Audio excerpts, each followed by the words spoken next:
एक ही सर्वव्यापी चेतना चराचर जगत में समाई हुई है।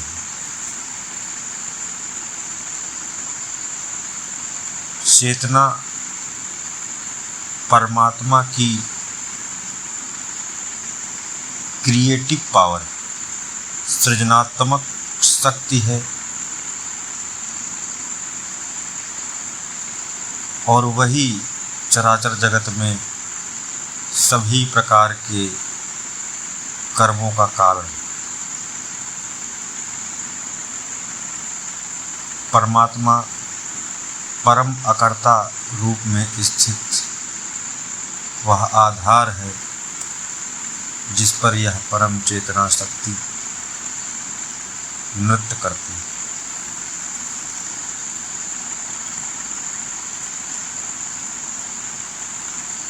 किंतु कुछ ऐसे भ्रमित करने वाले तथ्य कि परम चेतनाएं अनंत संख्या में है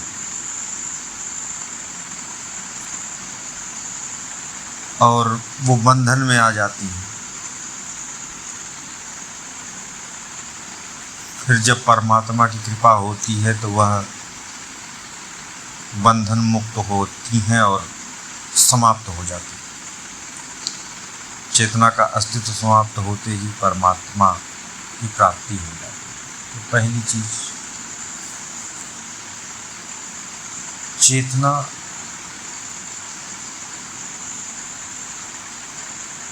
उसी प्रकार से है जैसे परमात्मा सूर्य हो और उसकी रोशनी, जैसे आग हो और उसका ताप।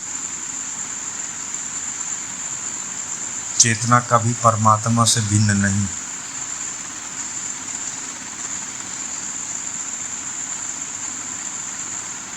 परमात्मा परम आजाद है और ये चेतना कभी बंधन में आती ही नहीं। ये सदा मुक्त अवस्था में ही रहती है।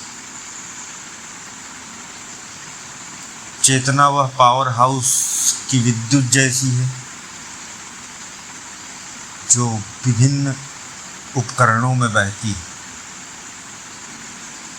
जब वो पंखे से बहती है तो हवा देती है, रेफ्रिजरेटर से बहती है तो ठंडा करती है, मशीन से बहती है तो विभिन्न प्रकार के कर्मों को घटित करती है। इसी प्रकार से यह एक ही चैतन्य शक्ति समस्त जीवों में बह रही है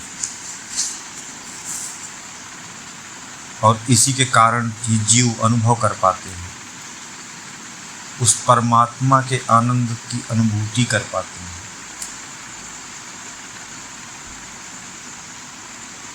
सुख दुखों का भोग कर पाते हैं और क्योंकि यह परमात्मा की क्रियात्मक शक्ति है तो इसी के कारण जीव कर्म कर पाते हैं। बिना चेतना के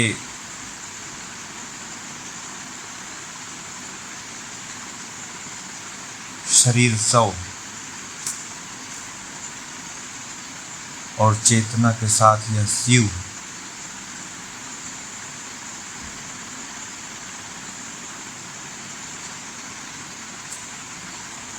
न चेतना कभी बंधन में आती है, ना ही किसी भी प्रकार से इसे बंधन में डाला जा सकता है। अगर एक शीशे में सूर्य को प्रतिबिंबित किया जाए तो क्या किसी भी भांति से उस प्रतिबिंब को जंजीरों से बांधा जा सकता है?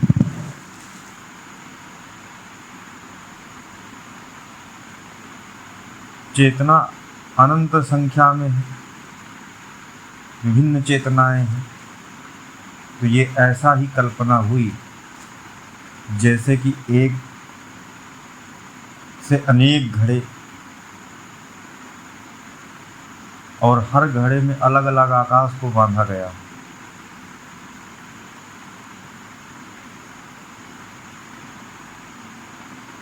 किसी महासागर में डूबे हुए लाखों घड़े और सब में कहा जाए कि सब में भिन्न भिन्न महासागरों का पानी है। क्या उन लाखों घड़े के अंदर का आकाश भिन्न है?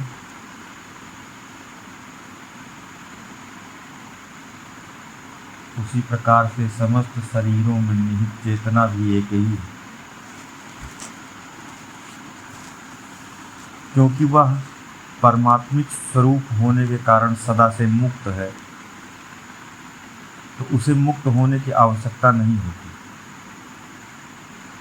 जब चेतना भिन्न भिन्न प्रकार की शरीरों से संक्रिया करती है तो उनमें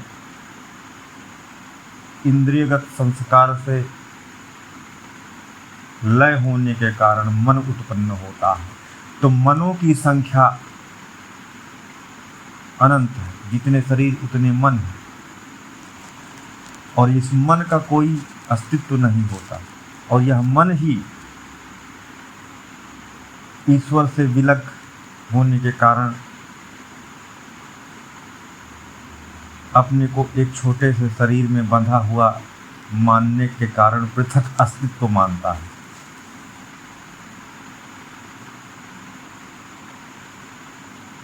यही सुख और दुख की अनुभूति करता है उस चेतना के माध्यम से।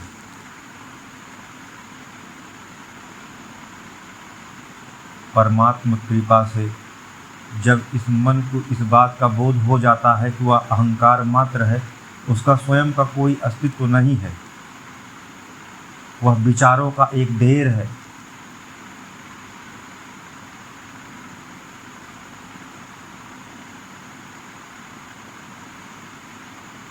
तो वह धीरे धीरे शांत हो जाता है, गिर जाता है। वह अपना झूठा अस्तित्व खो देता है जो पहले से ही नहीं था। बस अंधेरे में अज्ञान के जिस प्रकार से रस्सी सांप प्रतीत होती है और उसे देखकर जीव भयाक्रांत होता है, यह मन भी उसी भांति सांप का मिथक भय बना हुआ है। और इसके ना होने पर, यानी भ्रम के ना होने पर, अहंकार के ना होने पर, यह मन शुद्ध होकर, शुद्धता से गिरकर वही सर्वव्यापी परम चेतना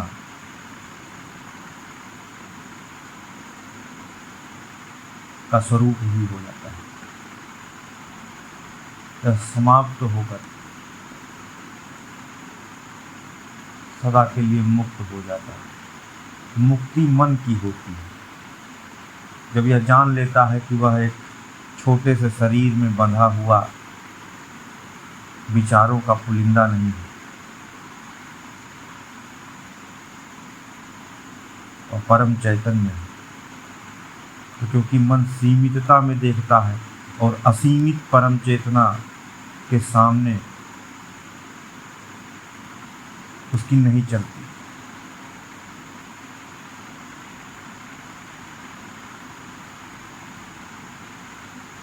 और आत्मा इसकी साक्षी है।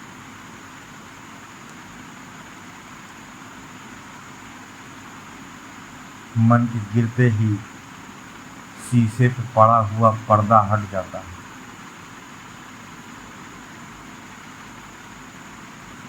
और वह सदा से मुक्त परम चैतन्य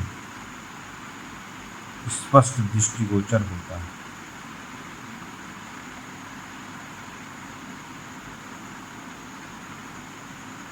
चेतनाओं को खंडित मानकर ध्यान करना अत्यंत घातक है। यह चेतना को बहुत अधिक अल्पीकरण करना है। चेतना शक्ति को खंडित करने के अत्यंत नुकसान है।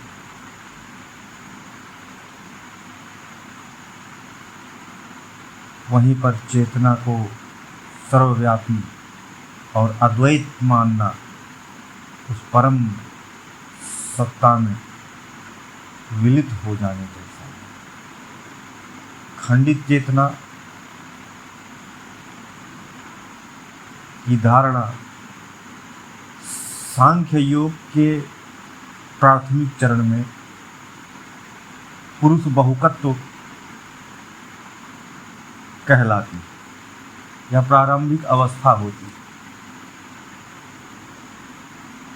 लेकिन इसी अवस्था में टिके रहना और इसे सत्य मानना, ये उसी प्रकार है जैसे जब बचपन में हमें सिखाया जाता है पूरब से सूर्य उगा, लेकिन जब हम बड़ी कक्षाओं में जाते हैं तो पता चलता है कि सूर्य उगता नहीं, न पूरब से उगता है न पश्चिम में अस्त होता है। वह स्थिर है और धरती ही उसका चक्कर काट रही है, जिस कारण से हमें यह भ्रम होता है।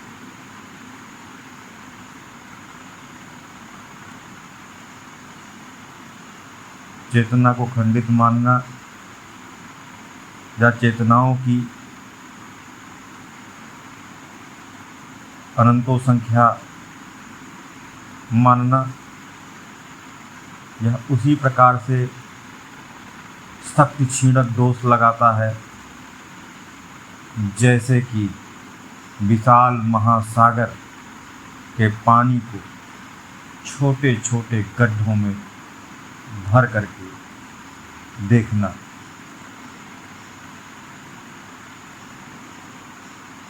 समस्त महासागर के पानी को छोटे छोटे गड्ढों में वितरित कर दिया जाए तो अब महासागर का अस्तित्व ही नहीं रह जाता है, वह कीचड़ एवं दलदल में ही रूपांतरित होगा।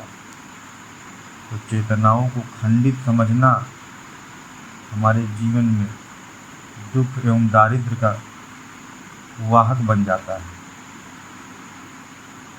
और यह अशांति का कारण बनता है।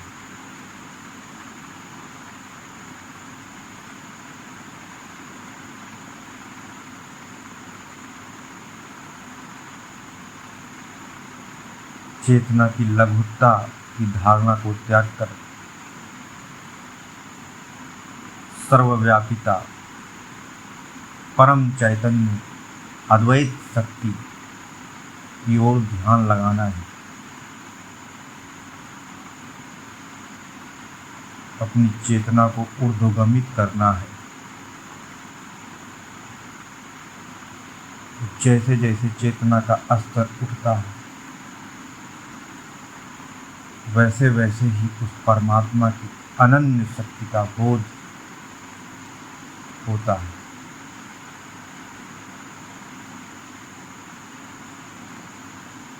एक गिरी चेतना से उस महान परमात्मा के अनन्य आनंद को कभी प्राप्त नहीं किया जा सकता।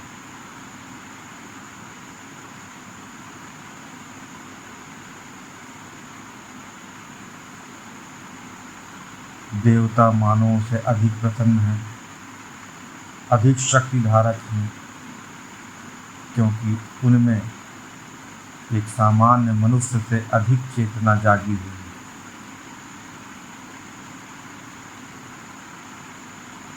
वो चैतन्य की शक्तियों को अधिक स्वतंत्रता से प्रयोग कर पा रहे हैं, लेकिन उनकी भी सीमा है।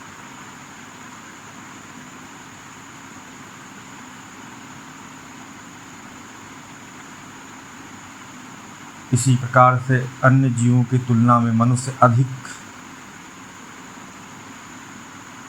शक्तिपूरित एवं कर्म करने वाला है। क्योंकि उसमें अन्य जीव जंतुओं से चेतना शक्ति अधिक स्पंदित हो रही, वो चेतना शक्ति को अधिक मात्रा में एक्सेस कर रहा है। इसी प्रकार से भिन्न भिन्न योनियों के जीव जितना अधिक उस चैतन्य शक्ति को एक्सेस कर पा रहे हैं,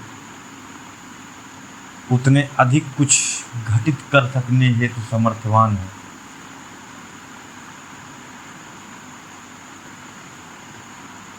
और वे अधिक परमात्म बोध को प्राप्त कर पा रहे हैं। एक डिम लाइट से क्या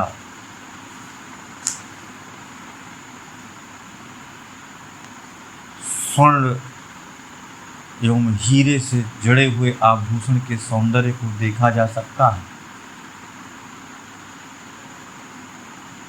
तो क्या एक चीड़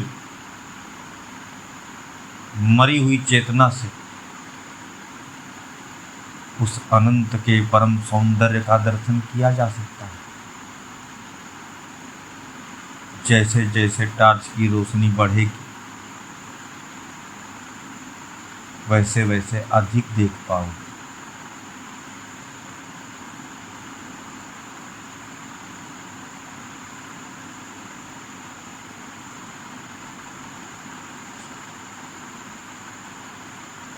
परम शिव सदा आनंद में है, क्योंकि वो चेतना की उच्चतम अवस्था में महाविष्णु अपनी योग निद्रा में उसी परम तत्व में स्थित है।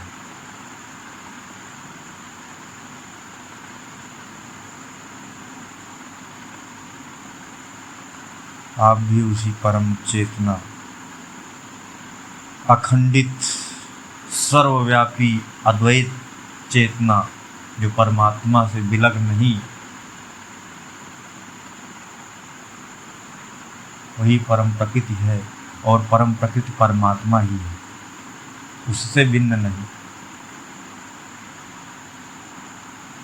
ये समस्त जगत परमात्मा का ही प्रतिबिंब है।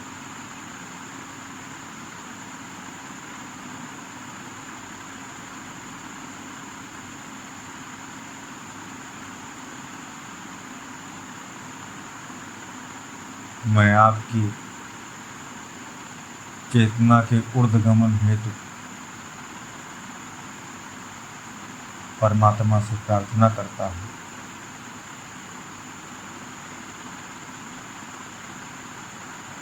हे परमात्मा, अपने सजीव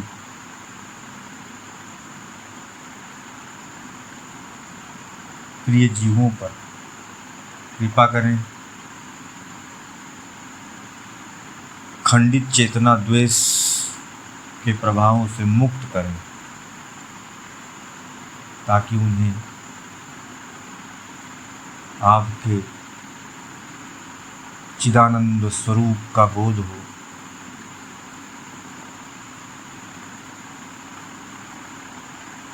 वो छोटे से घड़े के पानी की जगह महासागर की असीमितता का आनंद ले सके।